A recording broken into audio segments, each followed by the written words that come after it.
Hi friends, அனைவருக்கும் வணக்கம். நாம் இன்றைக்கி ஒரு ஸ்நாக் ஐட்டம் தாங்க பார்க்க போகிறோம். உங்கள் குழந்தைங்க கொண்டக்கடலை சாப்பிட மாட்டேங்கிறாங்களா? இந்த மாதிரி செஞ்சு கொடுங்க, கண்டிப்பாக சாப்பிடுவாங்க. ஏன்னா இது நம்ம கொண்டக்கடலில் தான் செஞ்சுருக்கோம்னு அவங்களுக்கு தெரியவே தெரியாது. அந்த அளவுக்கு ரொம்ப டேஸ்ட்டாக இருக்குது. வீடியோக்குள்ளே போகிறதுக்கு முன்னாடி நம்ம சேனலை இன்னும் சப்ஸ்கிரைப் பண்ணாதவங்க சப்ஸ்கிரைப் பண்ணிக்கோங்க. பக்கத்தில் இருக்க பெல் ஐக்கானையும் கிளிக் பண்ணிக்கோங்க. அப்போ தான் நான் டெய்லி அப்லோட் பண்ணுற புத்தம்புது வீடியோக்கள் உங்களுக்கு உடனுக்குடன் நோட்டிஃபிகேஷனாக வந்து சேரும். வாங்க வீடியோ. கொண்டக்கடலை கோலா உருண்டை செய்கிறதுக்கு நான் இன்றைக்கி 1 கப்பு கொண்டக்கடலை எடுத்திருக்கேங்க.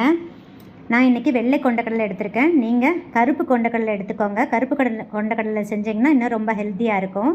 கொண்டக்கடலையை 6 hours நல்லா ஊற வச்சுருங்க. ஊற வச்சுட்டு ஒரு குக்கர் எடுத்துக்கோங்க. குக்கரில் ஊற வச்ச கொண்டக்கடலையை போட்டு கொண்டக்கடலை மூழ்கிற அளவுக்கு தண்ணி ஊற்றிக்கோங்க. கொஞ்சமாக உப்பு சேர்த்துக்கோங்க. உப்பு சேர்த்துட்டு ஒரு 8 விசில் விட்டு எடுத்துக்கோங்க. பாருங்கள், இந்த அளவுக்கு நல்லா பாயில் ஆகிருக்கணும். நல்லா வெந்துருச்சு பாருங்கள். இந்த அளவுக்கு நல்லா பாயில் பண்ணி எடுத்துக்கோங்க. நான் இன்றைக்கி 8 விசில் விட்டு எடுத்திருக்கேங்க. 6 hours ஊற வச்சுட்டு 8 விசில் விட்டு எடுத்திருக்கேன். இப்போ நம்ம மிக்ஸி ஜாரில் இதை அரைச்சிட்டு வந்துடலாங்க. மிக்ஸி ஜார் எடுத்துக்கோங்க. நம்ம வேக வச்ச கொண்டக்கடலை இதில் சேர்த்துடலாம். சேர்த்துட்டு கொஞ்சம் கூட தண்ணி விடக்கூடாதுங்க. ஒரு ட்ராப் கூட தண்ணி இல்லாமல் நல்லா ஃபைனாக அரைச்சிட்டு வந்துடுங்க. பாருங்கள், நான் கொஞ்சம் கூட தண்ணி ஊற்றாமல் இந்த மாதிரி நல்லா ஃபைனாக அரைச்சிட்டு வந்துட்டேங்க. இந்த அளவுக்கு நல்லா ஃபைனாக அரைச்சிக்கோங்க. இப்போ நம்ம ஒரு பெரிய சைஸ் பெரிய வெங்காயம் எடுத்துக்கோங்க. எடுத்துகிட்டு நல்லா ஃபைனாக சாப் பண்ணிக்கோங்க. நான் இன்றைக்கி சாப்பர் யூஸ் பண்ணி தாங்க சாப் பண்ணியிருக்கேன். பாருங்கள், இந்த அளவுக்கு நல்லா ஃபைனாக சாப் ஆயிரும். அப்போ தான் நம்ம சாப்பிடும்போது அங்கனங்கன வெங்காயம் கடிப்படாமல் இருக்குங்க. ஸோ இந்த அளவுக்கு நல்லா ஃபைனாக சாப் பண்ணிக்கோங்க. நெக்ஸ்ட்டு ஒரு கைப்பிடி அளவு புதினாவையும் கொத்தமல்லி தழையும் நல்லா வாஷ் பண்ணிவிட்டு கூடவே ஒரு கொத்து கருவேப்பிலையும் சேர்த்து இந்த மாதிரி நல்லா ஃபைனாக சாப் பண்ணிக்கோங்க. இப்போ நம்ம ஃபைனாக சாப் பண்ண வெங்காயத்தை அதில் சேர்த்து விட்டுருலாங்க. நெக்ஸ்ட்டு சாப் பண்ண கொத்தமல்லி தழை, புதினா தழை, கருவேப்பிலை அதையும் சேர்த்து நல்லா மிக்ஸ் பண்ணிக்கோங்க. மிக்ஸ் பண்ணிவிட்டு இது கூடயே 1/4 ஸ்பூன் சால்ட்டு சேர்த்துக்கோங்க. சால்ட்டு கம்மியாகவே சேர்த்துக்கோங்க. ஏன்னா சுண்டல்லையும் நாம் சால்ட்டு போட்டு தான் வேக வச்சுருப்போம். நெக்ஸ்ட்டு 1/2 டீஸ்பூன் மிளகாய்த்தூள் உங்கள் காரத்துக்கு தகுந்த மாதிரி சேர்த்துக்கோங்க. 1/2 டீஸ்பூன் சீரகத்தூள், 1 டீஸ்பூன் கொத்தமல்லி தூள், நெக்ஸ்ட்டு 1 டீஸ்பூன் கரம் மசாலா தூள் சேர்த்துட்டு 1/4 டீஸ்பூன் மிளகுத்தூள் சேர்த்துக்கோங்க. 1 டேபிள் ஸ்பூன் பச்சரிசி மாவு சேர்த்துருக்கேங்க. 1 டேபிள் ஸ்பூன் சேர்த்துருக்கேங்க. நெக்ஸ்ட்டு 1 டேபிள் ஸ்பூன் பொட்டுக்கடலை எடுத்துகிட்டு நல்லா மிக்சியில் ஃபைன் பவுடராக அரைச்சிக்கோங்க. அரைச்சிட்டு 1 டீஸ்பூன் எடுத்து சேர்த்துக்கோங்க. நெக்ஸ்ட்டு 1 டீஸ்பூன் இஞ்சி பூண்டு விழுது. நெக்ஸ்ட்டு 1/4 டீஸ்பூன் மஞ்சள் தூள், 1/4 டீஸ்பூன் பெருங்காயத்தூள், 1 teaspoon tomato sauce. Tomato sauce optional தாங்க. உங்கள்கிட்ட இல்லைன்னா ஸ்கிப் பண்ணிக்கோங்க. இப்போ எல்லாத்தையும் நல்லா மிக்ஸ் பண்ணி விட்டுருங்க. எல்லா இடத்துலையும் நம்ம சேர்த்த மசாலா ஈவனாக ஸ்ப்ரெட் ஆகிற அளவுக்கு மிக்ஸ் பண்ணிக்கோங்க. நெக்ஸ்ட்டு ஒரு எக் எடுத்துகிட்டு அதோட ஒயிட்டை மட்டும் சேர்த்து மிக்ஸ் பண்ணிக்கோங்க. எல்லோவை சேர்க்காதீங்க. எல்லோ பார்ட்டை ரிமூவ் பண்ணிடுங்க. எக்கு ஒயிட்டை சேர்த்து விட்டுருங்க. சேர்த்துட்டு எல்லா இடத்துலையும் ஸ்ப்ரெட் ஆகிற அளவுக்கு நல்லா மிக்ஸ் பண்ணி விட்டுருங்க. எக்கு தான் நமக்கு நல்லா பைண்டிங்காக இருக்கும். இப்போ கொஞ்சமாக மாவு எடுத்துக்கோங்க. நல்லா டைட்டாக உருண்டைகளாக பிடிச்சிக்கோங்க. நல்லா ஸ்மூத்தாக உருண்டையாக பிடிச்சிக்கணுங்க. எந்த இடத்துலையும் கிராக் இருக்கக்கூடாதுங்க. கிராக் இருந்துச்சுன்னா கண்டிப்பாக பிரிஞ்சிடும். இப்போ கடாய் எடுத்துக்கோங்க. கடாயில் தேவையான அளவு ஃப்ரை பண்ணுறதுக்கு தேவையான அளவு ஆயில் ஊற்றிக்கோங்க. ஆயில் கொஞ்சமாகவே யூஸ் பண்ணிக்கலாங்க. ரொம்ப ஆயில் தேவைப்படாது. ஏன்னா நாம் ஆல்ரெடி சுண்டலை வேக வச்சு சேர்த்துருக்கிறதுனால ரொம்ப ஆயில் தேவைப்படாதுங்க.